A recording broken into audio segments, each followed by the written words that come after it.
Buenos días, ciberlectores. Buenos días, Javier Gómez Acebo.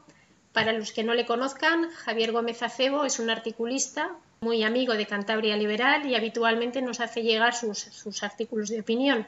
En esta ocasión vamos a aprovechar este confinamiento para hacer nuestras primeras entrevistas a través de videollamadas. Quisiéramos preguntarte, Javier, ¿cómo estás viviendo el confinamiento? ¿Cuál es tu opinión sobre la gestión que se ha realizado el Gobierno? ¿Y cuál es tu parecer desde el punto de vista de todas las críticas y el descontento que existe actualmente en la sociedad? Son tres preguntas. ¿Cómo lo estoy viviendo? Pues bueno, yo tengo que decir que yo soy una persona jubilada, soy abogado, pero ya no ejerzo, de manera que a mí el confinamiento no me hace el daño que le hace a mucha gente en la sociedad. En este confinamiento tenemos que saber que hay gente que lo pasa muy mal, porque los empresarios, muchos han perdido sus empresas, los trabajadores están sin trabajo, el miedo es enorme, la gente que está en primera línea y se está jugando la salud y en algunos casos la vida, pues son los que peor lo están pasando. Los que vivimos cómodamente en casa y salimos a dar ahora nuestro paseo, o antes, aunque no lo diéramos, salíamos a la tienda a comprar lo que necesitábamos, pues sinceramente yo soy de los que creen que no tengo ningún derecho a quejarme, sabiendo cómo está el resto y sabiendo que 1/3 de la población mundial está en estas circunstancias y sabiendo que no es un problema español, sino que es una pandemia, o sea que es una enfermedad que afecta a todo el mundo. Yo no sé si se está haciendo todo lo bien que podría hacerse, porque nadie ha estudiado en la carrera cómo se cierra un país y cómo se reacciona ante una pandemia. Si hubiéramos tenido planes y hubiéramos estado preparados, porque algunos ahora sabemos, es muy posible que la información procedente de China no fuera todo lo correcta que tenía que ser para saber cómo teníamos que actuar los demás, y nosotros, en consecuencia, creo que hemos copiado a otros países, especialmente a Italia, que es el que nos ha precedido en el gran golpeo del coronavirus, en ese paralelo que parece que nos coge a los dos países, y otros han llegado más tarde. No se sabe todavía en qué circunstancias prolifera más y en qué circunstancias prolifera menos el virus. No se sabe si la carga genética de las poblaciones influye. No se sabe si la polución, la contaminación ambiental influye. No se sabe casi nada, aunque ahora se sabe bastante más que al principio. De manera que las medidas que se tomaron en su momento, pues yo creo que fueron acertadas. A mí me parece, siempre se puede hacer mejor o peor. Yo una de las cosas que creo que no debemos caer para nada es en hacer comparaciones de que otros lo han hecho mejor o que otros lo han hecho peor. Pese a decir eso, el modelo que hemos tenido siempre de país a imitar, que es Inglaterra, pues sin embargo vemos que es el peor ejemplo de cómo se puede hacer una gestión. Después nosotros tenemos otro problema. Somos un país que vive en la calle. Somos un país que vive en los bares, que vive en los restaurantes, que vive en el jolgorio colectivo, en el abrazo, en el beso.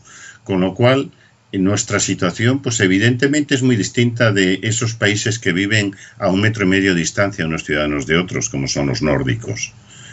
Tiene que existir la improvisación, no es de otra manera, pero no obstante, el que no se resuelva mejor o peor, o a corto o a largo plazo, influye mucho, sobre todo, no solo en la situación de toda la gente que se está quedando por el camino, sino en una economía que va a quedar muy trastocada.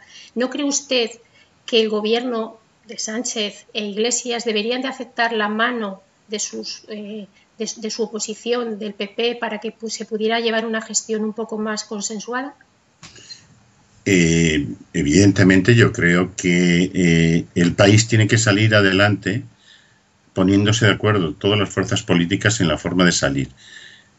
Lo que sucede es que sabemos las enormes dificultades que un país como el nuestro tiene, porque la posibilidad de que los antagónicos se pongan de acuerdo es casi imposible.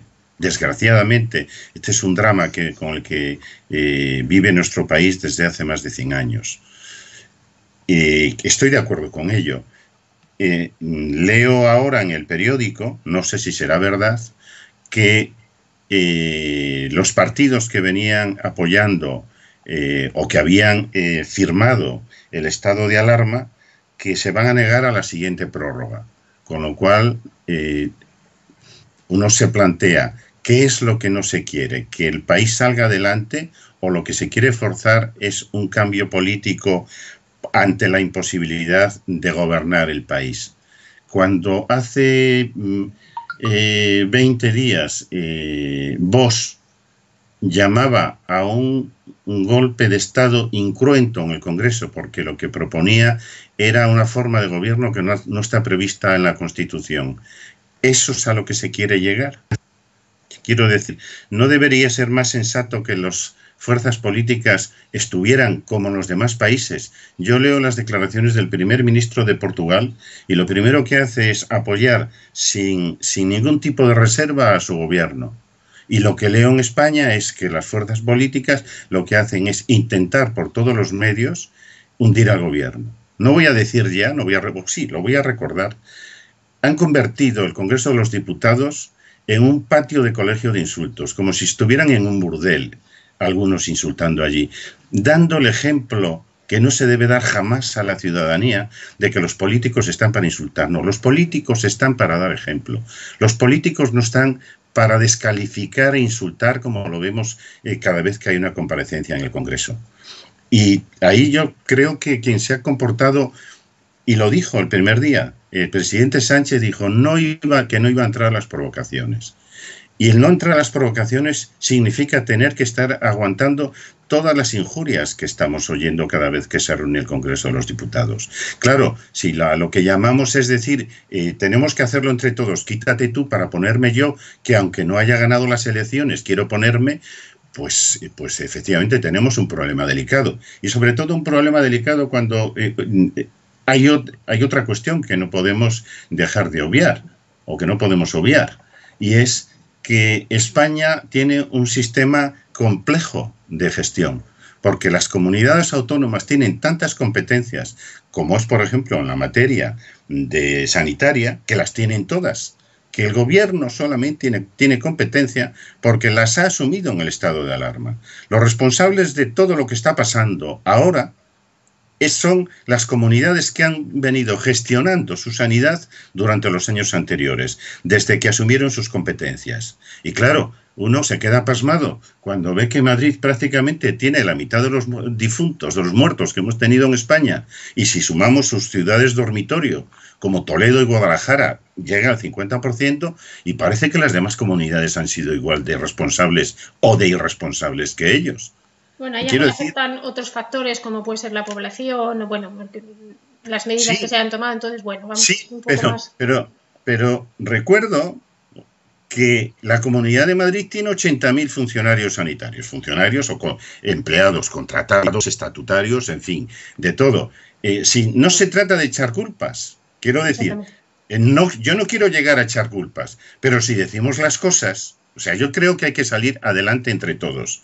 Y esto que digo yo, el presidente Sánchez, que lo sabe, no lo dice, precisamente porque él cree que no se debe entrar en ese modelo de embate político, que no debemos llegar a ello. Y él no llega. Pero claro, los ciudadanos vemos atónitos que el desastre que han montado algunas comunidades autónomas parece que es responsabilidad del Estado y de los demás. No. La Comunidad de Madrid es la responsable y, ojo, Cataluña no desglosa por provincias. Cataluña solamente pone Cataluña, no pone Barcelona. No sabemos cómo ha sido la gestión. También sabemos que la mayor parte de los fallecimientos se están produciendo porque las residencias estaban absolutamente abandonadas. Y eso son responsables de la responsabilidad de las comunidades autónomas, no es responsabilidad del Estado. Para finalizar, Javier, pero muy brevemente, ¿qué opina usted de la desescalada? ¿Cómo se está produciendo? ¿Cree que las medidas son acertadas? Pues es una asignatura que yo no estudié cuando estudié la carrera. He estudiado en los años posteriores bastante economía, he leído muchísimos libros de economía y nunca he leído nada sobre cómo se realiza una desescalada. Sinceramente no lo sé. Lo que sé es que a cualquiera que pregunto tiene soluciones mejores que las que adopte otro. Quiero decir que si dices que hay que reunirse 10 cuando nos podamos reunir, ¿y por qué 8 y no 12? ¿O por qué 10 y no 12 o no 8? ¿Y por qué no 14 y por qué no en casa de mi prima? Cada uno tiene siempre un montón de argumentos para demostrar que es más listo que los demás. Y yo lo sí que puedo decir es que jamás, jamás, jamás he fallado una quiniela un lunes sobre los partidos del domingo anterior. O sea, yo creo que lo que nos sobra es a menudo listos y nos falta disciplina. Aunque tengo que decir que en general creo que el comportamiento de la mayor parte de la ciudadanía española ha sido ejemplar. Pero claro, con un 10% antisocial echamos abajo un país. Nos quedamos con eso, Javier. Agradecerle que nos haya recibido en su casa, que haya permitido a Cantabria Liberal conocer su opinión a distancia y como siempre es un placer hablar con usted, Javier. Que tenga buen día y cuídense. Igualmente, muchas gracias. Gracias.